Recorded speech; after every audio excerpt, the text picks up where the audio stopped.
À Versailles, les étudiants revisitent l'histoire. Tous les ans, l'association Juris Tribune reconstitue un procès historique au tribunal et cette année, l'affaire Kennedy a retenu leur attention.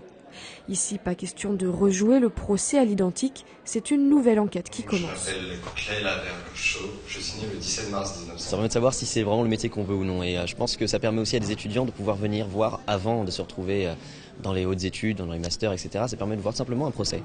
Le jury n'a eu que quelques éléments qu'ils auraient pu trouver sur internet ou par eux-mêmes, mais on ne leur a rien communiqué et ils vont tout savoir, tout connaître aujourd'hui. Et c'est aujourd'hui qu'on va voir si le procureur Jim Garrison, le nouveau procureur Jim Garrison, arrive ou pas à la même finalité qu'au premier procès.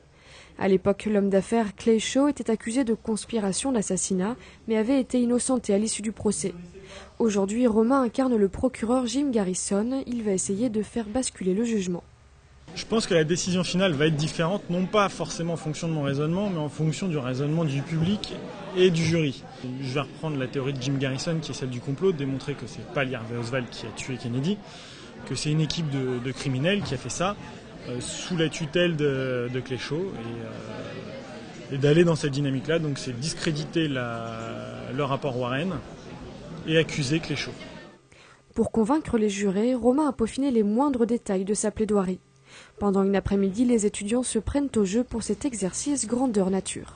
Ça leur donne à voir le droit en acte et non pas seulement derrière les pupitres de l'université dans lesquels ils sont un peu passifs parfois. Et ça leur apprend aussi la dialectique du droit, c'est-à-dire le fait que le droit, ce n'est pas quelque chose de monolithique, qui est dit ex cathedra, une vérité révélée, mais qui est quelque chose qu'on modèle en fonction des intérêts qu'on doit défendre, et qu'il n'y a pas une vérité, mais plusieurs vérités qu'on essaie de reconstituer.